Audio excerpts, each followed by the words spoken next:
Hello students.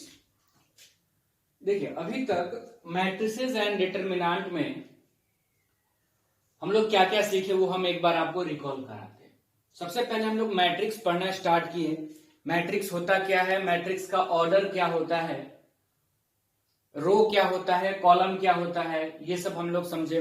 किसी matrix को कैसे कंस्ट्रक्ट करते हैं, कोई भी ऑर्डर का जनरल मैट्रिक्स हम लोग कैसे लिखेंगे। फिर हम लोग टाइप्स ऑफ मैट्रिसेस देखें, बहुत सारे टाइप्स के मैट्रिक्स देखें। टाइप्स ऑफ मैट्रिसेस देखने के बाद हम लोग देखें operations on matrices, algebraic operations कि दो मैट्रिक्स को हम लोग कैसे जोड़ेंगे, कैसे घटाएंगे, किसी भी स्केलर से किसी मैट्रिक्स को कैसे मल्टीप्लाई करेंगे, क्या किन कंडीशनों में ये सारी चीजें हम लोग कर सकते हैं, मैट्रिक्स का प्रोडक्ट किन सिचुएशन में होगा, कैसे हम लोग उसका प्रोडक्ट करते हैं, ये सब बहुत सारी हम लोग कंसेप्ट वहां पे देखें। फिर मैट्रिक्स में इनवर्स हम लोग रो ऑपरेशन से देखने के बाद हम लोग वहां से डिटरमिनेंट में इन कर गए थे। डिटरमिनेंट किस तरह के मैट्रिक्स का निकलेगा, डिटरमिनेंट निकालते कैसे हैं, पहले तो हम लोग ये सीखे। फिर डिटरमिनेंट्स का प्रॉपर्टीज देखें, उन पर बेस्ड बहुत सारे प्रॉब्लम्स देखें, सारस रूल देखें। फिर डिटरमिनेंट्स के सारे प्रॉपर्टीज करने के बाद डिटरमिनेंट प्रॉपर्टीज के साथ ही कुछ अच्छे लेवल के भी क्वेश्चंस को हम लोग देखें जो जेई वगैरह के प्रॉब्लम्स थे। फिर हम लोग आगे देखें कि माइनर क्या होता है, कोफैक्टर क्या होता है। माइनर कोफैक्टर को समझते समझते फिर से हम लोग एक बार मैट्रिक्स में इन कर गए, जहां हम लोग देखें कि किसी मैट्रिक्स का एडजॉइंट क्या होता है। फिर एडजॉइंट का प्रॉपर्टीज हम लोग देखें, उसके प्रॉपर्टीज को प्रूफ किए। डिटरमिनेंट्स के मैट्रिक्स के एडजॉइंट का प्रॉपर्टीज हम लोग देखें, उसको प्रूफ किए। फिर से हम लोग मैट्रिक्स का इनवर्स निकालना सीखे, और इस बार हम लोग फार्मूले का यूज करके इनवर्स निकालना सीखे, ना कि जो हम लोग पहले सीखे थे रो ऑपरेशन से, उसको नहीं, फार्मूले से हम लोग देखें। फिर इनवर्स सीखने के बाद जो हमारा बोर्ड लेवल का पहले कंसेप्ट था उसको हम लोग देखने के बाद फिर हम लोग आगे बढ़े कि solving system of linear equations bye matrix method. उसमें हम लोग क्या देखें कि किस तरह से सिस्टम ऑफ लीनियर इक्वेशंस को सॉल्व किया जाता है। और हम लोग सिस्टम ऑफ लीनियर इक्वेशंस दोनों ही तरफ के जो दो टाइप्स हैं उसके, एक है non homogeneous system of equations और दूसरा होमोजेनियस सिस्टम ऑफ इक्वेशन, इस तरह के प्रॉब्लम्स को हम लोग देखें। कुछ वर्ड प्रॉब्लम्स का भी मतलब आया था बच्चों का, लेकिन फिर बाद में बच्चों ने ही मैसेज किया कि नहीं वर्ड प्रॉब्लम सर हो चुके हैं बिल्कुल उसी कंसेप्ट पर, तो फिर हम वर्ड प्रॉब्लम्स उस पर नहीं बताएं। अगर किसी को भी दिक्कत हो तो आप मुझे व्हाट्सअप कर सकते हैं या पूछ सकते हैं कमेंट में, वर्ड प्रॉब्लम्स में आपको क्या क्या परेशानी आ रही है, तो वो मैं आपको डाउट्स तो आपके क्लियर कर दूंगा। फिर डिटरमिनेंट के एप्लीकेशन में हम लोग सीखे थे कि कैसे हम लोग ट्रायंगल का एरिया निकालते हैं, या पॉइंट्स को, 3 पॉइंट्स को कैसे कोलिनियर शो करेंगे, या 2 पॉइंट से पास होने वाले किसी भी लाइन का कैसे हम लोग इक्वेशन लिखेंगे, ये सब। और मैंने आपको बताया था कि अभी भी इसमें कुछ स्पेशल टाइप्स ऑफ मैट्रिसेस बाकी हैं जो कि आज हम लोग करने वाले हैं। तो आज हम लोग वही देखेंगे जिनमें से कुछ पार्ट तो बोर्ड एग्जाम्स में आते हैं और कुछ पार्ट बोर्ड एग्जाम्स में नहीं आते। लेकिन ऐसा नहीं है कि ये आपको जानने से आपका नुकसान होगा, ये जानने से आपको फायदा ही होगा। और हो सकता है कि डायरेक्ट ये वर्ड ना आकर के इससे लगे कुछ ऑब्जेक्टिव क्वेश्चंस आपसे पूछे जा सकते हैं। तो हम लोग आज कुछ स्पेशल टाइप्स ऑफ मैट्रिसेस देखते हैं जो कि ज्यादा प्रेफर होगा ये फाइटर बैच के लिए, जिनको IIT वगैरह देना है। लेकिन बोर्ड वाले बच्चे भी ध्यान से सीखेंगे, उनका भी एक बार पीछे का भी जो प्रोडक्ट वगैरह होता है मैट्रिक्स का, वो सब कॉन्सेप्ट भी क्लियर हो जाएगा। तो आज हम लोग सीखेंगे स्पेशल टाइप्स ऑफ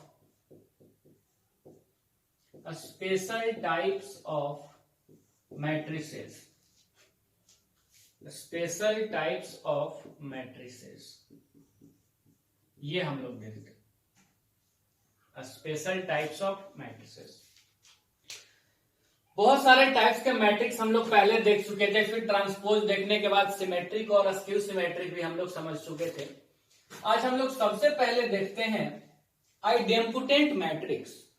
नाम थोड़ा सा अटपटा आपको जरूर लगेगा, लेकिन आपको देखिए ध्यान से समझ में आ जाएगा। बस आपको एक एक लाइन हर जगह आपको याद रखनी है। आइडेम्पोटेंट मैट्रिक्स क्या होता है? आइडेम्पोटेंट मैट्रिक्स, तो इसका डिफिनीशन होता है ए स्क्वायर मैट्रिक्स, अब जैसा कि मैंने पहले ही लिख दिया स्क्वायर मैट्रिक्स, यानी इसको भी स्क्वायर मैट्रिक्स होना जरूरी है। A square matrix A is said to be idempotent. A square matrix A is said to be idempotent if A square is equal to A. क्या डेफिनेशन रहा इसका मैं पूरा डेफिनेशन लिख दी है। इसके बाद हम लोग जो भी टाइप्स करेंगे तो बस मैं आपको मेन पॉइंट्स बताते चलूंगा और हम लोग उस पर एक आध प्रॉब्लम भी बाद में देख लेंगे या लगे हाथ भी देख लेंगे। तो यहां पर हम क्या देखें कि ऐसा स्क्वायर मैट्रिक्स जिसका अगर हम स्क्वायर करें तो वो उसी मैट्रिक्स के इक्वल आ जाए। ए स्क्वायर इक्वल टू ए, अगर कोई मैट्रिक्स आपको ए दिया हुआ है और आपको पहचानना है कि वो आइडेम्पोटेंट है कि नहीं है, तो आप क्या करेंगे, उस मैट्रिक्स को उसी मैट्रिक्स से मल्टीप्लाई करेंगे, और अगर मल्टीप्लाई करने के बाद वो वही मैट्रिक्स आ गया तो उसको हम क्या कहेंगे, आइडेम्पोटेंट मैट्रिक्स। अब इतना तो आपके दिमाग में आ गया होगा कि आइडेंटिटी मैट्रिक्स तो सर आइडेम्पोटेंट हमेशा होगा। देखिए सेकंड में हम लोग देखते हैं आइडेम्पोटेंट मैट्रिक्स के बाद कि पीरियोडिक मैट्रिक्स क्या होता है। पीरियोडिक मैट्रिक्स क्या होता है, तो देखिए अगर कोई मैट्रिक्स ए है तो सबसे पहला कंडीशन कि इसको स्क्वायर मैट्रिक्स होना पड़ेगा। मैं पूरा डेफिनेशन नहीं लिख रहा हूं, वो आपको कहीं से भी मिल सकता है लिखा हुआ, कि एक स्क्वायर मैट्रिक्स ए को हम कहेंगे कि ये पीरियोडिक मैट्रिक्स है विथ पीरियड के। इफ किसी स्क्वायर मैट्रिक्स ए को हम लोग कहेंगे पीरियोडिक मैट्रिक्स विथ पीरियड के if A to the power के plus 1 is equal to A, where जहां पर k क्या होगा, तो k वहां पे होगा least positive integer. Least positive integer ये होना चाहिए। फिर से सुन लीजिए, पीरियोडिक मैट्रिक्स क्या होगा कि कोई भी स्क्वायर मैट्रिक्स को हम कहेंगे कि वो पीरियोडिक मैट्रिक्स है विथ पीरियड k, अगर a to the power k plus 1 निकालने पर a आ जाए। जहां पर k होना क्या चाहिए, तो k होना चाहिए सबसे छोटा पॉजिटिव इंटीजर जो इस कंडीशन को सेटिस्फाई कर रहा हो, a to the power k plus 1 is equal to a को। अब जैसे देखिए आइडेम्पोटेंट मैट्रिक्स की हम लोग बात करें तो यहां पे a square is equal to a होता है, तो आइडेम्पोटेंट मैट्रिक्स को भी तो हम लोग बोल ही सकते हैं कि ये एक तरह का पीरियोडिक मैट्रिक्स है विथ पीरियड 1, क्योंकि 1 प्लस 1 करने पर वो a के बराबर आ जाएगा। तो k का वैल्यू कितना आएगा, लिस्ट पॉजिटिव इंटीजर 1 आएगा, तो उसको हम लोग बोल सकते हैं periodic matrix with period k। अब हम लोग आगे देख सकते हैं थर्ड में नीलपोटेंट मैट्रिक्स। थर्ड में हम लोग देख सकते हैं नीलपोटेंट मैट्रिक्स, थोड़ा अलग अलग टाइप का। नीलपोटेंट मैट्रिक्स भी क्या होगा, तो सबसे पहले अगर मान लीजिए कोई मैट्रिक्स हमारा ए है जो स्क्वायर मैट्रिक्स होना चाहिए, और इसका आप पावर निकालते गए, जैसे आप निकालें A square A cube A to the power 4 इस तरह से, तो अगर ए टू दी पावर के आ गया आपका जीरो मैट्रिक्स, ये क्या है, जीरो मैट्रिक्स, तब हम लोग इसको क्या कहेंगे, नीलपोटेंट मैट्रिक्स कहेंगे, जहां पर के क्या होगा, बिलोंग्स टू कैपिटल एन होगा। लेकिन आपके सिलेबस में जो आएगा तो नीलपोटेंट मैट्रिक्स का तो के का वैल्यू कभी 2 बार या कभी 3 बार में ही जीरो मैट्रिक्स आ जाना है, उसको बहुत ज्यादा कॉम्प्लिकेटेड प्रॉब्लम्स नहीं आता है इस पर। तो 3 अलग अलग टाइप का हम लोग मैट्रिक्स देखें। एक और हम लोग देखते हैं नीलपोटेंट मैट्रिक्स के बाद नंबर 4 में इन्वोल्यूटरी मैट्रिक्स। इन्वोल्यूटरी मैट्रिक्स ये स्पेशल टाइप्स में हम लोग 4 नंबर में सीख रहे हैं। तो इसमें क्या होगा कि ए अगर कोई भी स्क्वायर मैट्रिक्स है, सबसे पहला कंडीशन कि ए क्या होना चाहिए, तो ए स्क्वायर मैट्रिक्स होना चाहिए। एक ऐसा स्क्वायर मैट्रिक्स जिसका स्क्वायर अगर हम करें ए स्क्वायर, तो ये आइडेंटिटी मैट्रिक्स के इक्वल होना चाहिए। ए स्क्वायर अगर हम लोग निकालें किसी मैट्रिक्स को उसी से मल्टीप्लाई किए और अगर वो आइडेंटिटी मैट्रिक्स के इक्वल आ गया तब हम लोग इसको क्या कहेंगे, इन्वोल्यूटरी मैट्रिक्स कहेंगे। अब यहां से एक बात तो और भी क्लियर हो गई कि इन्वोल्यूटरी मैट्रिक्स में अगर ए स्क्वायर ही आइडेंटिटी हो रहा है मतलब ये मैट्रिक्स सेल्फ इनवर्स है।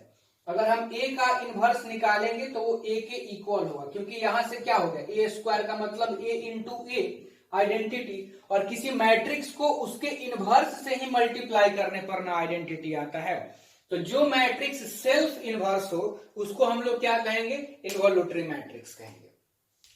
तो ये अभी हम लोग 4 टाइप्स के मैट्रिक्स को देखें। आप फिर से एक बार सुन लीजिए। पहला था आइडेम्पोटेंट मैट्रिक्स, किसी मैट्रिक्स का स्क्वायर करें और वो उसी मैट्रिक्स के इक्वल हो जाए। और स्क्वायर कैसे करते हैं, तो उस मैट्रिक्स को उससे मल्टीप्लाई करके, ना कि आपको स्क्वायर करने के लिए क्या करिएगा कि सारे एलिमेंट्स को स्क्वायर करना है, ऐसा नहीं करना है आपको। हम लोग पहले भी सीखे हुए प्रोडक्ट वाले में भी किसी मैट्रिक्स को उसी मैट्रिक्स से मल्टीप्लाई करने के बाद अगर वही मैट्रिक्स आ गया तो हम लोग उसको क्या कहेंगे, आइडेम्पोटेंट मैट्रिक्स। सेकंड में क्या है हमारा, पीरियोडिक मैट्रिक्स। कोई स्क्वायर मैट्रिक्स ए को हम कहेंगे कि वो पीरियोडिक मैट्रिक्स है विथ पीरियड के if A to the power के plus 1 is equal to A आ जाए, जहां पे के क्या होना चाहिए, तो सबसे छोटा पॉजिटिव इंटीजर होना चाहिए। हाँ, जब ए के बराबर है तो जिस पावर पे आए उससे एक कम बताना होता है आपको, वो पीरियड होगा। निलपोटेंट में क्या देखें कि ए टू दी पावर के, कोई स्क्वायर मैट्रिक्स जिसमें ए टू दी पावर के अगर 0 मैट्रिक्स के बराबर आ जाए तो हम कहेंगे कि वो निलपोटेंट है, जहां पर के कोई भी नेचुरल नंबर होगा। अब मैंने आपको बताया भी कि कभी 2 बार में और कभी 3 बार तक में ही आपका काम हो जाना होता है। मैक्सिमम अगर देखा जाएगा तो 4, उससे ज्यादा का कभी आएगा ही नहीं। और 4 तभी आता है जब आपको मैट्रिक्स ए 2x2 का रहेगा, क्योंकि 3x3 ऑर्डर के मैट्रिक्स को आपको 4 बार मल्टीप्लाई करने के लिए उतना कॉम्प्लिकेटेड क्वेश्चंस आपके एग्जाम्स में या कॉम्पिटेटिव एग्जाम्स में कभी आएगा नहीं। और नंबर 4 में क्या है, इन्वोल्यूटरी मैट्रिक्स, कि ऐसा स्क्वायर मैट्रिक्स जिसको उसी मैट्रिक्स से मल्टीप्लाई करने पे आइडेंटिटी मैट्रिक्स आ जाए, तो वैसे को हम लोग क्या कहेंगे, इन्वोल्यूटरी मैट्रिक्स। और ये इन्वोल्यूटरी मैट्रिक्स सेल्फ इन्वर्सेबल होता है। इन्वोल्यूटरी मैट्रिक्स अपने आप का इन्वर्स होता है, ऐसा भी आप बोल सकते हैं। आगे बढ़ते हैं हम लोग। प्रॉपर्टीज भी इन सबों का कुछ होता है, वो भी मैं आपको बाद में बताऊं। हालांकि बहुत ज्यादा प्रॉपर्टीज है नहीं और उन पर बेस्ड प्रॉब्लम्स भी नहीं आता। प्रॉब्लम्स के लिए आपको बस इतना ही चीजें ध्यान में रखनी होती है। 1-2 पॉइंट और है जो हम लोग आगे भी करेंगे इन पर बेस्ड। देखिए नंबर 5 में एक और हम लोग देखते हैं स्पेशल टाइप्स ऑफ मैट्रिसेस में ऑर्थोगोनल मैट्रिक्स। ऑर्थोगोनल मैट्रिक्स कुछ रेफरेंस बुक्स में बोर्ड लेवल्स वाले कंसेप्ट में भी इन मैट्रिक्सेस का जिक्र किया गया है। ऑर्थोगोनल मैट्रिक्स, इसको समझते हैं हम लोग कि ऑर्थोगोनल मैट्रिक्स क्या होगा। अगर मान लीजिए कोई मैट्रिक्स ए है जो स्क्वायर मैट्रिक्स है, यानी एक स्क्वायर मैट्रिक्स ए को हम लोग कहेंगे ऑर्थोगोनल मैट्रिक्स अगर ए ट्रांसपोज इंटू ए या ए इंटू ए ट्रांसपोज इक्वल हो जाए आइडेंटिटी मैट्रिक्स के। ऐसा स्क्वायर मैट्रिक्स जिसको उसके ट्रांसपोज से मल्टीप्लाई करने पे आइडेंटिटी मैट्रिक्स के इक्वल हो जाए, तब हम लोग कहेंगे, ये कंडीशन अगर सेटिस्फाइड होता है तो हम कहेंगे ये इंप्लाइज करता है कि A is orthogonal matrix. A is orthogonal matrix. A कैसा मैट्रिक्स होगा हमारा, ऑर्थोगोनल मैट्रिक्स होगा। यहां से कुछ रिजल्ट हम लोग देख लेते हैं ऑर्थोगोनल मैट्रिक्स पर। हालांकि आइडेम्पोटेंट पर भी 1-2 रिजल्ट है, लेकिन वो हम लोग प्रॉब्लम्स के थ्रू ही समझ लेंगे जब हम लोग क्वेश्चंस करेंगे, या मैं लास्ट में आपको बता दूंगा। इतना इंपॉर्टेंट नहीं है जितना कि ऑर्थोगोनल भी इंपॉर्टेंट है। वो आप नहीं भी जानेंगे तो भी आप प्रॉब्लम्स को कर सकते हैं। तो पहला रिजल्ट हम लोग को यहां पर ये देखते हैं ऑर्थोगोनल में। एक बात तो समझ में आ गई, आपको पहले से जानते हैं कि किसी मैट्रिक्स को उसके इनवर्स से ही मल्टीप्लाई करने पे आइडेंटिटी मैट्रिक्स आता है। मतलब हम ये बोल सकते हैं कि ऑर्थोगोनल मैट्रिक्स ए है तो इसका मतलब ए का इनवर्स क्या होगा, ए ट्रांसपोज होगा, तभी ना ये कंडीशन सेटिस्फाइड हो रहा है। पहला रिजल्ट आपको कोई दिक्कत नहीं हो जाए। दूसरा, ऑर्थोगोनल मैट्रिक्स जो होगा, orthogonal matrix is a non singular matrix. Orthogonal matrix कैसा मैट्रिक्स होगा? Non singular. और नॉन सिंगुलर मैट्रिक्स कहने का मतलब है कि इसके डिटरमिनेंट की वैल्यू कभी जीरो नहीं होगी। आप ये तो जानते हैं कि अगर मैट्रिक्स ए का डिटरमिनेंट अगर मान लेते हैं थोड़ा देर के लिए कि कोई वैल्यू आया एक्स आया, तो उसके ट्रांसपोज का भी वही डिटरमिनेंट होगा। ट्रांसपोज ले लेने पर मैट्रिक्स के डिटरमिनेंट में कोई फर्क नहीं आता है। तो अगर उसका इनवर्स उसका ट्रांसपोज है तो इसका मतलब यह है कि उसका इनवर्स एग्जिस्ट कर रहा होगा, और अगर इनवर्स एग्जिस्ट कर रहा होगा तो उस मैट्रिक्स को कैसा होना पड़ेगा? Non singular. तो हम ध्यान रखेंगे, जैसे मान लीजिए क्वेश्चन आ गया और ऑर्थोगोनल मैट्रिक्स किस तरह का मैट्रिक्स होगा, तो यह ध्यान में रखेंगे कि उसके डिटरमिनेंट की वैल्यू कभी जीरो हो ही नहीं सकती। ऑर्थोगोनल मैट्रिक्स का डिटरमिनेंट हमेशा ही नॉन जीरो होगा, क्योंकि वो नॉन सिंगुलर होता है। थर्ड अगर हम लोग देख लें, थर्ड रिजल्ट में आइडेंटिटी मैट्रिक्स जो हमारा होगा, identity matrix is an orthogonal matrix, is an orthogonal matrix. Identity matrix क्या होगा? ऑर्थोगोनल। क्योंकि आपके दिमाग में जैसे आप सोचिए ना थोड़ा कि अगर आप आइडेंटिटी मैट्रिक्स का ट्रांसपोज भी निकालेंगे तब तो यही रह जाएगा, और मल्टीप्लाई करेंगे दोनों को तो वही रह जाएगा।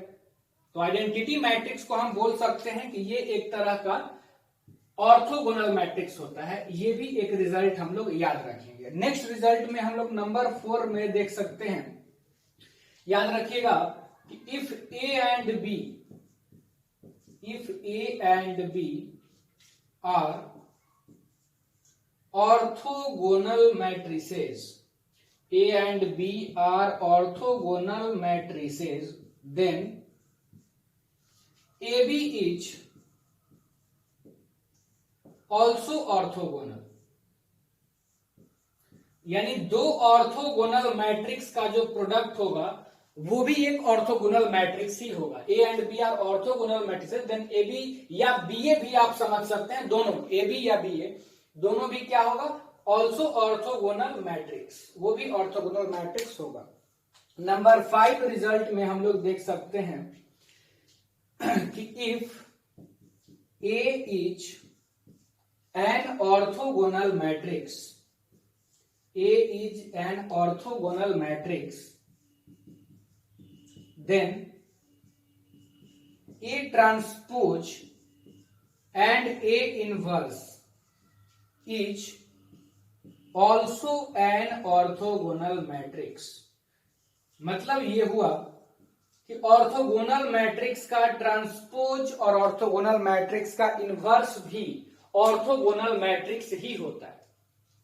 तो अभी हम लोग 5 स्पेशल टाइप्स का मैट्रिसेस मैंने आपको बताया, क्या क्या? पहला था idempotent matrix, periodic matrix, nilpotent matrix, और नंबर 4 में हम लोग देखे इन्वोल्यूटरी मैट्रिक्स, नंबर 5 में हम लोग देखें ऑर्थोगोनल मैट्रिक्स। ऑर्थोगोनल मैट्रिक्स थोड़ा ज्यादा इंपॉर्टेंट होता है, ये जैसा कि मैंने आपको बताया भी कि कुछ बोर्ड लेवल वाले रेफरेंस बुक्स में भी इसके बारे में गिवन है।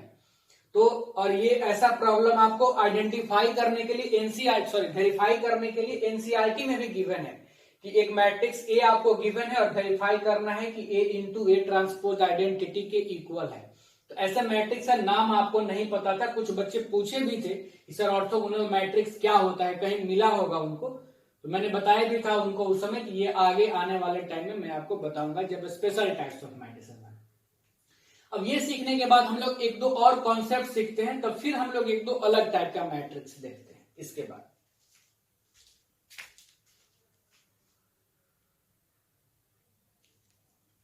देखिए आगे हम लोग एक कॉन्सेप्ट सीखते हैं, conjugate of A matrix, conjugate of A matrix.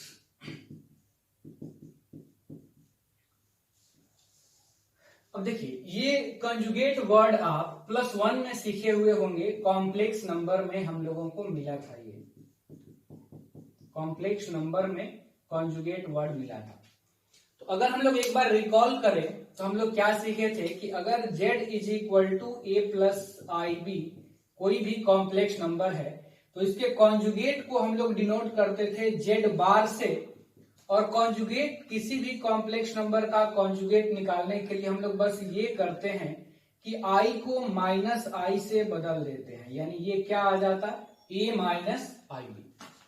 ये था हमारा conjugate of A matrix, sorry complex number. अब इसी पर बेस्ड, इसी कॉन्सेप्ट पर बेस्ड हमको यहाँ पे क्या सीखना है कि किसी मैट्रिक्स का कॉन्जुगेट क्या होता है। सेम कॉन्सेप्ट है, बस यहाँ पे कॉम्प्लेक्स नंबर था, यहाँ पे मैट्रिक्स का कॉन्जुगेट देखना है।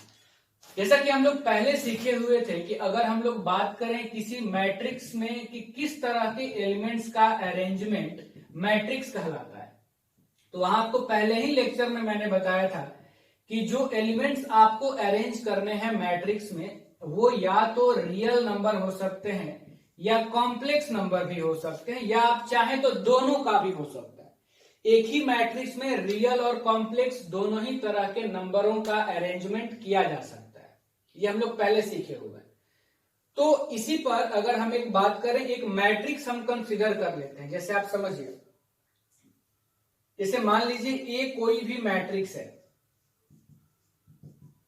तो इस मैट्रिक्स के कॉन्जुगेट को हम लोग डिनोट करेंगे ए बार से। इस मैट्रिक्स के कॉन्जुगेट को डिनोट करेंगे ए बार से। और कैसे मिलेगा, तो हम क्या करेंगे कि उस मैट्रिक्स में जितने भी एलिमेंट हैं तो हम उन सारे ही एलिमेंट्स का कॉन्जुगेट ऑफ एवरी एलिमेंट्स, सारे एलिमेंट का अगर हम कॉन्जुगेट निकाल देंगे और वो कॉन्जुगेट निकालने के बाद जो नया मैट्रिक्स हमको मिलेगा उस नए मैट्रिक्स को पुराने वाले मैट्रिक्स का कॉन्जुगेट हम लोग कहेंगे।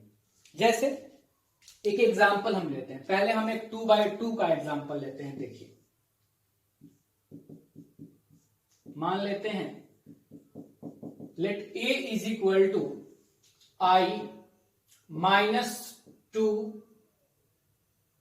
1 plus 2i root under 3 be a matrix. Then अगर हम लोगों को इस मैट्रिक्स का कॉन्जुगेट निकालना है, ए कॉन्जुगेट, तो ये क्या होगा, सारे एलिमेंट्स का हम लोगों को कॉन्जुगेट निकाल देना है। तो आई का कॉन्जुगेट माइनस 2 का कॉन्जुगेट 1 प्लस 2i का कॉन्जुगेट और फिर रूट अंडर 3 का कॉन्जुगेट। किसी भी मैट्रिक्स का कॉन्जुगेट मैट्रिक्स निकालने के लिए आपको सारे एलिमेंट्स का कॉन्जुगेट निकाल देना है। तो चलिए निकाल दिया जाए।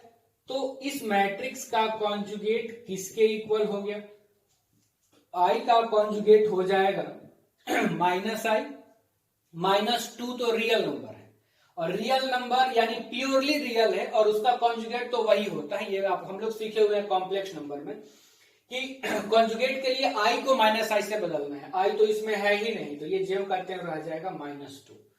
इसका कॉन्जुगेट क्या हो जाएगा 1 माइनस 2i, और ये तो रियल है, फिर से प्योरली रियल है, तो ये जेम करते हैं। तो ये हो गया हमारा इस मैट्रिक्स ए का कॉन्जुगेट। उम्मीद है आपको समझ में आ गया होगा। कोई ऐसा कॉन्सेप्ट नहीं है जो बिल्कुल आपके लिए नया है, जो आप पहले +1 में देखे हुए हैं, बिल्कुल वही कॉन्सेप्ट है। अगर हम एक और एग्जांपल ले लें 3x3 ऑर्डर का, let b is equal to 1 minus 2i 3 minus 4i 0 5 6i minus 7 root under 3, और यहां ले लेते हैं 1 plus I, be a matrix. जरूरी नहीं है कि वो मैट्रिक्स का जिसका आपको कॉन्जुगेट निकालना है वो स्क्वायर मैट्रिक्स ही हो, ऐसा मैंने आपको नहीं बताया। ये अलग बात है कि मैंने जो दो भी एग्जांपल लिया है वो स्क्वायर ही मैट्रिक्स का लिया है, लेकिन ऐसा जरूरी नहीं है कि सिर्फ स्क्वायर मैट्रिक्स का ही कॉन्जुगेट निकलेगा। कॉन्जुगेट आप किसी भी ऑर्डर के मैट्रिक्स का निकाल सकते हैं। बस ध्यान में आपको ये रखना है कि जिस मैट्रिक्स का आप कॉन्जुगेट निकाल रहे हैं वो मैट्रिक्स के जितने भी एलिमेंट हैं उन सारे एलिमेंट्स का आप कॉन्जुगेट निकालें। तो let B a matrix then conjugate of B is given by, इस मैट्रिक्स B का कॉन्जुगेट हो जाएगा, डायरेक्ट निकाल लिया जाए, 1 माइनस 2i का conjugate 1 plus 2i, 3 minus 4i का 3 प्लस 4i, 4i का हो जाएगा माइनस 4i, 0 तो 0 ही रहेगा, 5 ही रहेगा, 6i का माइनस 6i, माइनस 7 तो ऐसे ही √3 यही रह जाएगा, और ये हो जाएगा 1 माइनस i। ये हो गया कॉन्जुगेट ऑफ ए मैट्रिक्स। अब जरा मेरी बात आप ध्यान से सुनिए, एक और चीज हम लोग सीखते हैं। हम लोग पहले ही सीखे हुए हैं transpose of A matrix. Transpose of A matrix क्या होता था कि हम लोग क्या करते थे कि किसी मैट्रिक्स को ले लिए और उस मैट्रिक्स के रो और कॉलम को आपस में इंटरचेंज कर दिए तो ट्रांसपोज मिल जाता था। और अगर कोई मैट्रिक्स ए है तो हम उसके ट्रांसपोज को a⁻t या फिर a' से डिनोट करते थे। ऐसा हम लोग सीखे हुए हैं। तो अब जरा आप ध्यान अगर दें तो कॉन्जुगेट ऑफ ए मैट्रिक्स में ये हम लोग दो मैट्रिक्सेस ले लिए। अब हम आगे एक कॉन्सेप्ट सीखते हैं, कॉन्जुगेट ट्रांसपोज या ट्रांसपोज कॉन्जुगेट, दोनों कहा जाता है, आप जो पहले बोले। अगला हमारा कॉन्सेप्ट है कॉन्जुगेट ऑफ ए मैट्रिक्स सीखने के बाद ट्रांसपोज कॉन्जुगेट या conjugate transpose of A matrix. देखिए कोई भी आप पहले लिख सकते हैं, conjugate transpose of A matrix, ये हमारा अगला कंसेप्ट है। अब इसमें नया कुछ नहीं है, ट्रांसपोज निकालने आपको आता ही है और कॉन्जुगेट ट्रांसपोज निकालने आता ही है। अब कुछ बच्चों के दिमाग में ये आ रहा होगा कि सर पहले ट्रांसपोज निकालेंगे कि पहले कॉन्जुगेट निकालेंगे। तो आप कोई भी काम पहले कर सकते हैं। अगर आपको कोई मैट्रिक्स ए दिया हुआ है तो आप पहले उसका, देखिए यहां ध्यान से आपको दिख रहा होगा कि पहले हम बार ले लिए हैं, तो इसका मतलब क्या हो गया, थोड़ा ऊपर हो रहा है, अच्छा यहां देखिए फिर इसको मिटा दिया जाएगा। पहले अगर कोई मैट्रिक्स ए है, पहले आप इसका कॉन्जुगेट ले लिए और बाद में आप इसका ट्रांसपोज ले लिए, या पहले आप ट्रांसपोज ले लिए और बाद में कॉन्जुगेट ले लिए, ये हमेशा ही इक्वल होता है। और इसी को कहा जाएगा किसी मैट्रिक्स का कॉन्जुगेट ट्रांसपोज, इसको भी किसी मैट्रिक्स का कॉन्जुगेट ट्रांसपोज। आप पहले कॉन्जुगेट निकाल के बाद में ट्रांसपोज निकालें या पहले ट्रांसपोज निकाल के बाद में कॉन्जुगेट निकालें, वो इक्वल होता है। और कॉन्जुगेट ट्रांसपोज का ये सिंबल है, या a⁻θ टाइप में, या कुछ बुक्स में आपको ऐसा भी गिवन मिलेगा कि कॉन्जुगेट ट्रांसपोज का ये भी सिंबल होता है, a⁻θ टाइप से लिखा हुआ रहता है। ठीक है, तो ये है, अगर ऐसा लिखा रहे तो हम लोग क्या समझेंगे, कॉन्जुगेट ट्रांसपोज।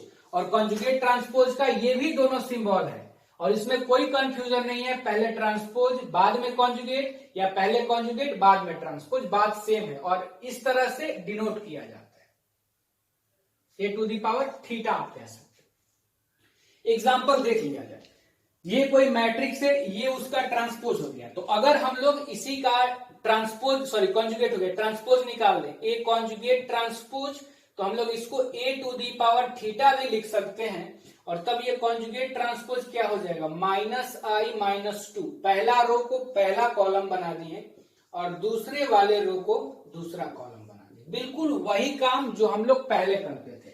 सिमिलरली यहां पर अगर हम बी मैट्रिक्स को मिटा दें और आपको अगर मैट्रिक्स बी का कॉन्जुगेट ट्रांसपोज निकालना है, तो कॉन्जुगेट हम लोग निकाले हुए हैं, अगर ट्रांसपोज निकाल दें तो कॉन्जुगेट का ट्रांसपोज, या हम लोग b⁻θ से भी डिनोट कर सकते हैं, और तब ये क्या आ जाएगा, तो पहला रो को पहला कॉलम बना दिया जाए, 1 + 2i, 3 + 4i, -4i, 0, 5, -6i, -7, √3, 1 -i।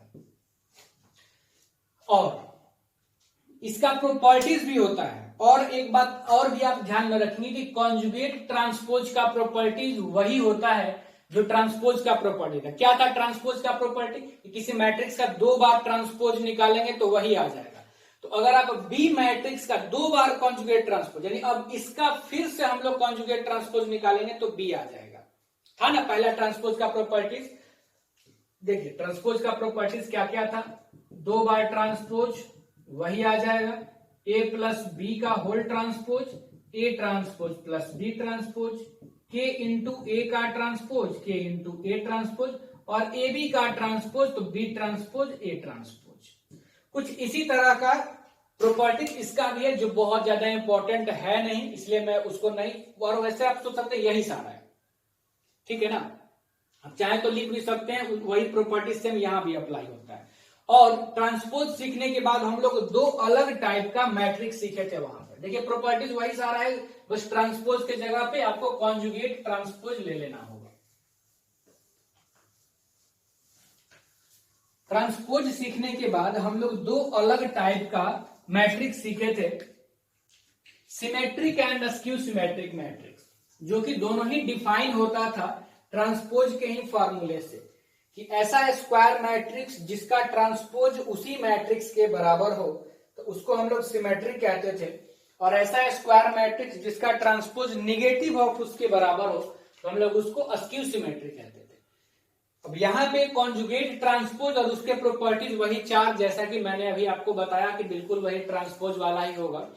और ये कॉन्जुगेट ट्रांसपोज सीखने के बाद आपको 2 अलग तरह का मैट्रिक्स और भी सीखने हैं, और उनका नाम है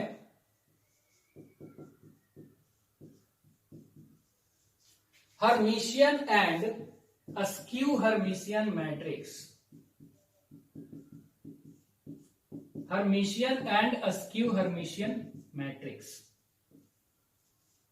इसको थोड़ा देखते हैं बारी बारी से। तो सबसे पहले हम लोग देख लेते हैं हर्मिशियन।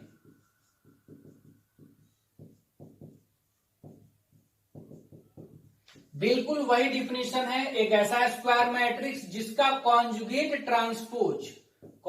ट्रांसपोज यानी हम लोग जो a to the power theta बोलते हैं उसी के बराबर हो जाए तो हम लोग उसको क्या कहेंगे, हर्मिशियन मैट्रिक्स। और दूसरा अस्क्यू, ये देखिए बहुत ज्यादा इंपॉर्टेंट नहीं है, इस पर बेस्ड प्रॉब्लम्स मैंने जल्दी देखा नहीं है, इसलिए हम लोग इस पे बहुत ज्यादा इसको टाइम देने से इस पे कोई मतलब बनता नहीं है, बस जानना है, 2 वर्ड है हम लोग जान लेते हैं। इसका क्या हो जाएगा कि कॉन्जुगेट ट्रांसपोज माइनस ऑफ उसके बराबर होना चाहिए, तो अस्क्यू हर्मिशियन बिल्कुल उसी तरह का है जैसा कि सिमेट्रिक और आपका अस्क्यू सिमेट्रिक था। वो बहुत ज्यादा इंपॉर्टेंट है, इनका उतना इंपॉर्टेंस नहीं है, इन पर बेस्ड प्रॉब्लम्स बहुत कम आते हैं, बस आपको वर्ड जान लेना है कि अगर आ गया तो फिर ऐसा नहीं लगे कि ये तो वर्ड्स मैंने सुना ही नहीं है। और स्पेशल टाइप्स ऑफ मैट्रिसेस में एक और हम लोग कॉन्जुगेट ट्रांसपोज के बाद सीखे थे जिसका नाम है यूनिटरी मैट्रिक्स। यूनिटरी मैट्रिक्स जैसे ट्रांसपोज के बाद एक स्पेशल टाइप्स का सिमेट्रिक अस्क्यू सिमेट्रिक के बाद एक और स्पेशल था जो आज हम लोग सीखे ऑर्थोगोनल। कि ऑर्थोगोनल मैट्रिक्स क्या था कि ए को ए ट्रांसपोज से मल्टीप्लाई कर दें या ट्रांसपोज पहले मैट्रिक्स बाद में वो आइडेंटिटी आ जाए तब हम लोग ए को कहेंगे ऑर्थोगोनल मैट्रिक्स। यूनिटरी मैट्रिक्स, देखिए मैं थोड़ा सा फास्ट बोल रहा हूं क्योंकि ये जो लेक्चर है, ये जो आप समझ रहे हैं ना, ये उतना ज्यादा इंपॉर्टेंट नहीं है, लेकिन जानना हर एक वर्ड है, इसलिए मैं चाह रहा हूं कि सबको जल्दी जल्दी में ही बता दूं एक बार। तो यूनिटरी मैट्रिक्स बिल्कुल जैसा ये ट्रांसपोज के बाद डिफाइन होता है, ये कॉन्जुगेट ट्रांसपोज के बाद डिफाइन होता है। तो आप डिफिनेशन समझ गए होंगे कि क्या होगा कि ऐसा मैट्रिक्स स्क्वायर मैट्रिक्स जिसका कॉन्जुगेट ट्रांसपोज और उसको अगर मल्टीप्लाई करें तो ये किसके बराबर हो जाए, आइडेंटिटी मैट्रिक्स के बराबर हो जाए। किसी मैट्रिक्स, कोई भी मैट्रिक्स और उसका ट्रांसपोज अगर आइडेंटिटी के बराबर हो तो ऑर्थोगोनल, और कोई मैट्रिक्स इनटू उसका कॉन्जुगेट ट्रांसपोज अगर आइडेंटिटी के बराबर हो। देखिए ये 3 क्वेश्चन हम आपको होमवर्क में डाल देते हैं जो हमें अभी हम लोग सीखे हैं उसी पर बेस्ड, और बहुत ही सिंपल क्वेश्चन है, मल्टीप्लाई वगैरह करने हैं हर एक में। पहला क्या है कि शो करना है कि ये मैट्रिक्स आपको निलपोटेंट है 3rd ऑर्डर का, यानी इस मैट्रिक्स को 3 बार मल्टीप्लाई करने पे निलपोटेंट है तो 0 मैट्रिक्स से इक्वल आ जाएगा, तो प्रूफ हो जाएगा। सेकंड में आपको शो करना है कि ये इनवॉल्यूटरी है, तो इनवॉल्यूटरी आपको याद होगा, इनवॉल्यूटरी मैट्रिक्स क्या होता है, ए स्क्वायर किसके इक्वल होना चाहिए, आइडेंटिटी के, और इसको ऑर्थोगोनल यानी ए इंटू ए ट्रांसपोज हो जाना चाहिए आइडेंटिटी के इक्वल। तो आप ये 3 क्वेश्चंस को करेंगे और जो भी आज कॉन्सेप्ट हम लोग सीखे हैं वो बहुत ज्यादा टफ नहीं है, बस एक एक पॉइंट का सबको एक एक पॉइंट लिखे, एक लाइन में सब डिफाइन भी हो जाता है। तो आप एक शॉर्ट नोट्स इसका तैयार कर लेंगे और इसके बारे में जो भी और आप रेफरेंस बुक्स या जो भी बुक्स आपके पास होंगी आप पढ़िए, और जो भी आपको इन पर बेस्ड प्रॉब्लम्स मिले आप उनको करिए। हालांकि हम लोग अभी ऑब्जेक्टिव क्वेश्चंस जेई में आए हुए या अच्छे लेवल के प्रॉब्लम्स को भी हम लोग करेंगे, लेकिन मैं सोच रहा हूं कि इसके बाद पहले आपको क्रैमर्स रूल बता दूं। क्रैमर्स रूल डिटरमिनेंट का बताने के बाद हम लोग और भी आईआईटी पर बेस्ड प्रॉब्लम्स को करेंगे। तब तक आप इनको कीजिएगा होमवर्क में, ये आपके होमवर्क में रहेंगे। फिर हम लोग आगे बढ़ेंगे नेक्स्ट लेक्चर में।